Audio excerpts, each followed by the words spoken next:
Créer son entreprise. Le rêve de nombreux étudiants et salariés aujourd'hui en France. Tous se disent prêts un jour à faire le pas et à réaliser leur projet. Tous ont pour motivation de gagner plus d'argent, de ne plus avoir la pression de leur employeur ou de faire ce qu'ils veulent comme ils veulent. Mais que connaît-on réellement du fonctionnement d'une entreprise et du rôle qu'y joue un entrepreneur? C'est à cette question que nous allons tenter de répondre. Pour se rendre compte des avantages et des inconvénients de la création d'une entreprise, nous allons suivre Gary, un jeune entrepreneur fraîchement diplômé d'une école d'ingénieur, dans les différentes étapes de son projet. Tout de suite, Gary crée son entreprise. Gary vient tout juste de recevoir son diplôme d'ingénieur. Gary est heureux, mais s'est-il posé la question de ce qu'il allait faire plus tard? Bien sûr, mec, je vais créer ma propre entreprise.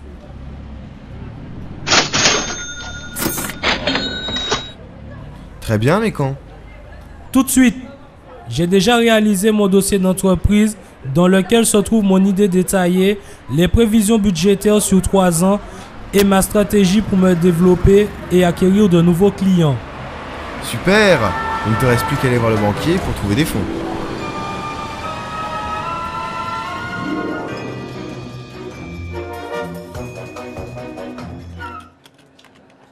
Dans le bureau d'une banque, Gary présente son projet au banquier qui l'examine attentivement.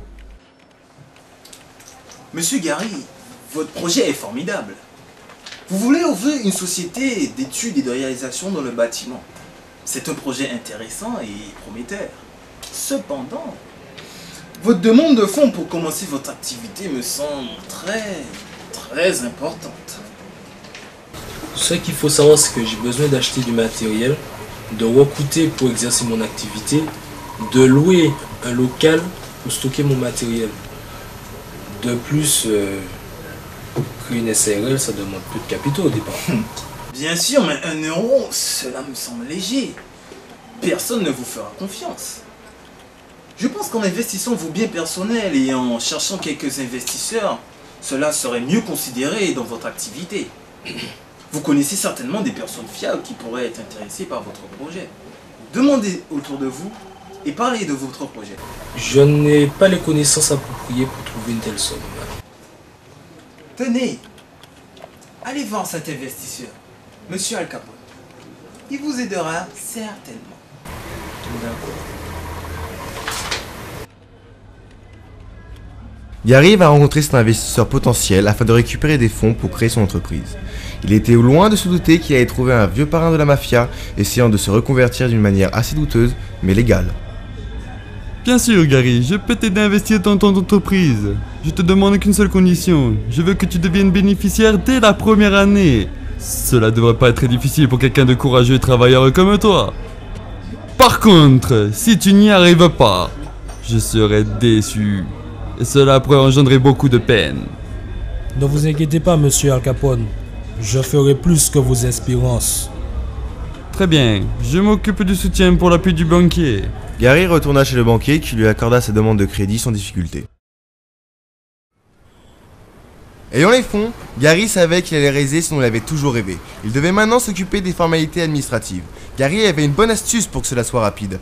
Il alla tout droit au CFE de sa ville qui allait s'occuper complètement des formalités d'enregistrement. Vous aurez une petite pièce, monsieur? C'est de radin. Ce CFE, c'était la FORP, l'association de formalités pour les ouvrages aux résultats précipités. J'ai bien compris votre demande, monsieur Gary. Alors la façon la plus simple et la plus rapide pour acquérir les numéros nécessaires à la fonctionnalité de votre entreprise est de remplir les documents C44B95, C44B96 et le document 887D7 afin d'effectuer des démarches auprès des organismes d'imposition et de la Chambre de l'industrie. Vous devrez m'apporter une photocopie de votre carte d'identité, une attestation de naissance et une fiche de votre casier judiciaire que vous obtiendrez bien entendu au commissariat le plus proche. Selon vos diplômes, vous devrez ou non faire une formation de gestion d'entreprise. Ceci aura bien entendu un coût qui vous sera donné lors d'enregistrement des différents documents. Je vais vous donner les 10 autres documents à me redonner. Le document 95 B77, B78 et le petit B80 que vous devez me redonner rempli, paraphé et signé. Ceci, vous devrez me rajouter un chèque de 138,93 € et j'insiste bien sur les 93 centimes à l'ordre du CFE. Voilà, j'en ai terminé, monsieur Gary.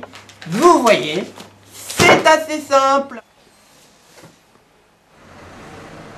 Après avoir réalisé les démarches en simplement une semaine, Gary devait trouver un emplacement pour son entreprise. Il trouva rapidement un lieu peu onéreux, avec beaucoup d'espace et en bon état. ce qui était devenu rare de nos jours. Ayant enfin le lieu et le matériel nécessaire pour exercer son métier, Gary avait enfin monté son entreprise. Ah, qu'il était fier d'avoir réalisé son projet. Il croyait avoir fait le plus dur, mais il ne savait pas encore que sa petite vie paisible allait être chamboulée. Gary recrute 2 professionnels d'expérience, Paolo et Nunes. Il était temps pour Gary de trouver des clients afin de faire vivre son activité. Il commença par téléphoner à des clients potentiels, sans résultat. Il lança une campagne de mailing qui se solva par quelques appels de grand-mère. Il finit comme la plupart à répondre à des appels d'offres. Après l'envoi de devis, il fut ravi de recevoir l'acceptation de 4 chantiers. À partir de cet instant, il fallait se dépêcher de commander le matériel chez des fournisseurs. De par la lourde tâche, il chargea avec Paolo et Nunes d'effectuer les travaux, ce qu'ils firent de façon rapide et courageuse. Nunes, tire. Non, c'est toi qui tire. Ok, on tire à 3. D'accord. 1, 2, 3. T'as pas tiré. C'est toi qui tire. Mais non. Gary, réceptionnant ses premiers paiements, recevant au même moment ses premières impositions. Il savait qu'il devait investir dans des machines performantes et payer ses ouvriers qualifiés convenablement afin de les garder.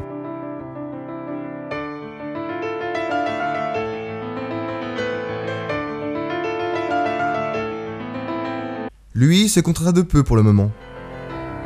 Après plusieurs mois d'efforts, il fit ses comptes entre actifs et passifs et constata un bénéfice de 0 €. 0 €?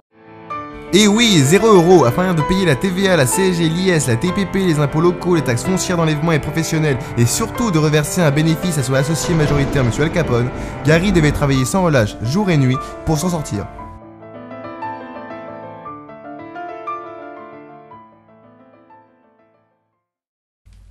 À la suite de 3 mois d'efforts de la part de chaque membre de l'entreprise, Gary arriva au moment fatidique. Le bilan annuel de l'entreprise et l'assemblée générale qui devait se dérouler dans 5 minutes avec son expert comptable et ses actionnaires. Gary était assis le plus loin possible, essayant de cacher sa peur malgré les grosses gouttes de sueur qui ruisselaient le long de son front. Le moment tant attendu arriva. La pression était à son comble. Al Capone portait un regard terrible vers Gary, le mortifiant encore un peu plus. Gary s'imaginait déjà l'annonce. Monsieur Gary, vous êtes déficitaire de 20 000 €. Je ne pense pas que vous pourrez continuer votre activité l'année prochaine, vu toutes les taxes impayées qui vous restent à régler.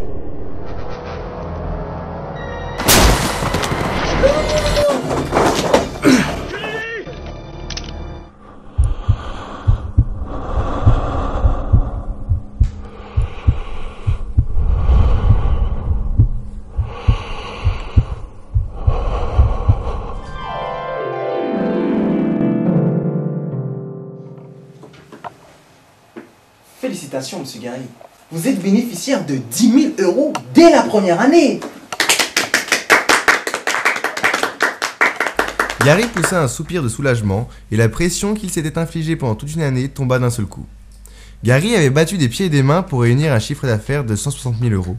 Monsieur Al Capone était ravi. Très bien Gary, super début. Vu cette progression fulgurante, j'espère pour l'année prochaine recevoir le double. Ne me déçois pas, je compte sur toi, petit. Oh mon Dieu! Gary a réussi à construire son avenir. Il est devenu maître de son propre destin. L'envie de créer son entreprise et d'avoir des responsabilités n'est pas facile à assumer au quotidien. Ce rêve, celui de bâtir notre avenir à notre propre manière, ce rêve, il n'y a qu'à pas à faire pour le réaliser. Et ce pas, c'est aujourd'hui que nous allons le faire.